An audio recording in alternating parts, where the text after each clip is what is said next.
Pada bacaan pertama dari daftar bacaan hari ini yang diambil dari Keluaran bab 22, ada beberapa pihak yang disebut di dalam catatan penulis kitab itu. Ada orang asing,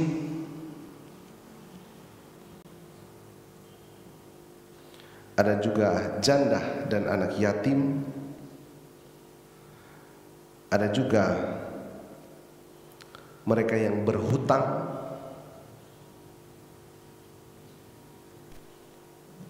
dan mereka yang dipandang lemah atau miskin.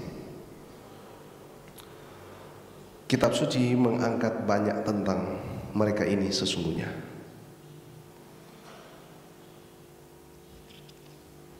Misalnya dalam Perjanjian Lama, mereka-mereka ini masuk dalam daftar pihak atau orang-orang yang diberi santunan sosial. Janda, anak yatim, orang berhutang, orang miskin, orang asing, itu diberi santunan sosial di dalam kehidupan masyarakat Israel. Santunan sosial itu bukan seperti yang kita mengerti sekarang, tapi ada hak-hak khusus yang diberi. Misalnya, mereka itu bisa memungut sisa hasil tuayan atau sisa hasil dari kebun. Kalau ada orang Israel yang hidupnya normal, biasa-biasa, lalu dia ada berkebun, sesudah dia memetik hasil dari kebunnya, kemudian orang-orang yang disebut tadi, kelompok orang itu, mendapatkan hak istimewa untuk dapat memetik atau mengambil hasil dari kebun yang sudah dituai itu. Jadi boleh bilang pergi mengambil sisa-sisa. Kendati ada dapat santunan seperti itu, tapi apalah arti sisa-sisa itu bagi kehidupan kalau kita berpikir dengan akal yang sehat. Selain hak itu, mereka juga bersama dengan kaum Lewi, ini berarti kaum imam-imam, bersama dengan kaum Lewi dapat menikmati, waktu itu ada hukum tentang persepuluhan. Setiap kali tahun ketiga sesudah persepuluhan itu dikumpulkan, mereka dapat menikmati. Jadi tidak sepenuhnya dibiarkan mereka ini mendapatkan bagian, tapi setiap 3 tahun sekali, boleh dibilang begitu. Lalu hak istimewa juga yang diberikan kepada mereka pada hari raya Pondok Daun dan Pentakosta, hari raya orang Israel itu, mereka juga diajak untuk bergembira dan makan bersama dengan orang Israel yang berpesta. Jadi kalau ada orang Israel yang berpesta pada hari raya Pondok Daun maupun pada hari raya Pentakosta, mereka mendapatkan hak istimewa untuk bisa bergabung dalam pesta itu. Tapi selebihnya, sesungguhnya mereka ini hidup dalam kesengsaraan, hidup dalam penderitaan. Karena ada banyak disebut di sini, coba diangkat di sini, janda dan anak yatim. Misalnya janda itu dalam bahasa Yunani dipakai kata cera. Itu berarti ditinggalkan atau tertinggal kosong. Jadi janda yang dipakai dengan kata cera itu yang ditinggalkan atau tertinggal kosong. Kalau kosong itu berarti sudah habis, tidak ada apa-apa lagi dalam hidupnya. Begitu pandangan yang berlaku pada waktu itu. Tapi kata kedua yang dipakai itu namanya almana, dari kata Ibrani, yaitu seorang wanita yang kehilangan dukungan sosial ekonomi. Jadi baik kata cera maupun kata almana, dua-dua menggambarkan bahwa seorang janda itu memiliki status sosial yang lemah atau keadaannya lemah.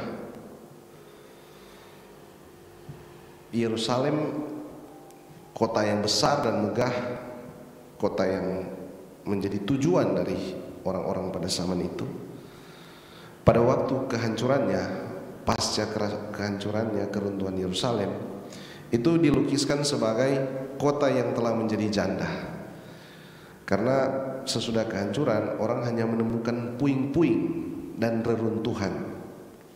Ini menggambarkan bagaimana situasi dan keadaan seorang janda. Dan seorang janda itu kehilangan pelindung dan penopang ekonomi dari pihak laki-laki. Kesulitan seorang janda itu makin besar bila dia masih harus menghidupi anak-anaknya yang menjadi yatim.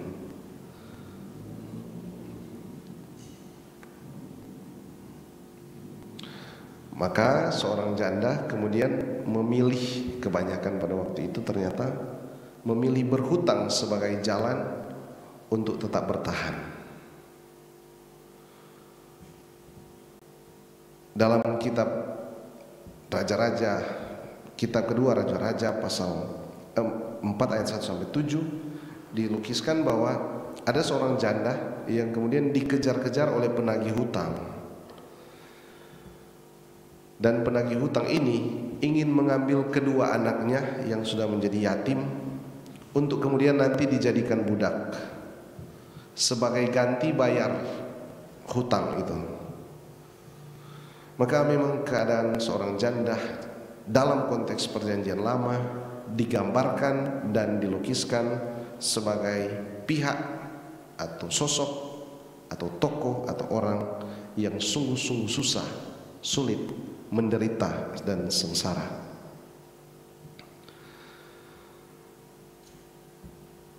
Janda, anak yatim, orang asing, orang yang berhutang, dan orang miskin, inilah yang menjadi prioritas Yesus ketika dia datang. Dan pada waktu Yesus datang, itu ada suatu bangunan, bilang saja agama atau budaya, atau kita juga boleh katakan bangunan rohani yang nampaknya mulai angkuh atau sombong. Dan memang sangat berbahaya kalau orang jatuh pada satu kesombongan rohani. Kesombongan yang biasa-biasa saja itu berbahaya bagi jiwanya, bagi hidupnya, apalagi satu kesombongan rohani. Dan ini Yesus temukan ketika dia datang. Kita ingat bahwa Menara Babel itu dimotivasi atau digerakkan oleh keangkuhan atau kesombongan, ingin mencapai langit, ingin mencapai Allah. Jadi orang kalau membangun, dia akan terus digelorakan oleh hasratnya, saya ingin lebih dan lebih lagi. Dan itu yang terjadi dengan pembangunan Menara Babel. Tuhan melihat, ini orang-orang tidak betul. Mereka mau menjadi seperti Tuhan. Mereka jatuh pada kesombongan. Maka apa yang dilakukan? Dia membuat semua pekerja itu berbahasa berbeda-beda. Karena bahasanya sudah beda-beda, mereka tidak bisa saling komunikasi, tidak bisa saling paham, tidak bisa saling mengerti. Maka runtuhlah Menara Babel itu yang dibangun sangat terkenal. Memang tidak boleh untuk menjadi sombong dan angkuh seperti itu. Ketika Yesus datang, dia lihat hal itu masih ada di masyarakat di mana ia hidup, di mana ia berada. Maka ketika ada seorang Farisi, seorang juga ahli Taurat, bertanya kepada Yesus, hukum mana yang terutama? Maka Yesus jawab, hukum yang utama dan pertama adalah mengasihi Tuhan dengan segenap hati, dengan segenap jiwa, dengan segenap akal budi, dan segenap tenaga atau kekuatan. Orang-orang Farisi atau orang-orang yang sudah mulai mapan secara rohani itu sudah mulai angkuh, sebenarnya sombong dengan kelembagaan yang terbangun pada waktu itu, merasa oh sudah betul, dan mereka makin merasa diteguhkan dan dikuatkan karena nampaknya hidup mereka adalah memang mengasihi Tuhan. Karena apa? Hidup mereka ada di sekitar bait Allah, mereka mencintai hukum-hukum, mempelajari dan mengajarkan itu kepada banyak orang, sehingga mereka merasa dikuatkan dan diteguhkan. Tapi Yesus tidak menaruh titik pada kalimat itu. Dia taruh kemudian kalimat berikutnya, dan hukum yang kedua yang sama dengan itu adalah kasihilah sesamamu manusia seperti dirimu sendiri. Dan prioritas sesama manusia adalah mereka yang disebut tadi. Bukan soal bahwa dia janda atau yatim, bukan soal bahwa dia orang asing atau dia orang berhutang atau orang miskin, tapi yang jadi soal adalah mereka itu adalah orang yang lemah, tertindas atau terpinggirkan atau malah tidak terhitung.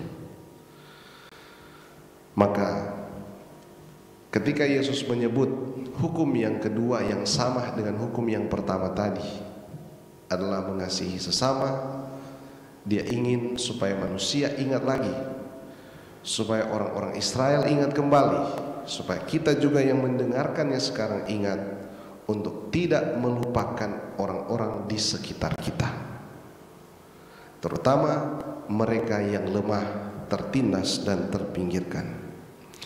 Mari kita jujur bahwa benar seringkali kita imannya sudah mantap, doanya juga sudah mantap, hidup rohaninya sudah mantap, maka yang dia pikirkan hanya Allah yang di atas, tapi dia lupa relasi horizontal. Selama ini dia membangun hidupnya dalam dimensi vertikal dengan Tuhan, tapi hari ini Tuhan sapa dan Tuhan ingatkan, ingat juga sekitar kita, ingat juga sesama kita. Itulah aplikasi sempurna dari mencintai Tuhan. Jadi mencintai itu adalah mencintai secara vertikal dengan Tuhan, tapi juga mencintai secara horizontal, mencintai sesama.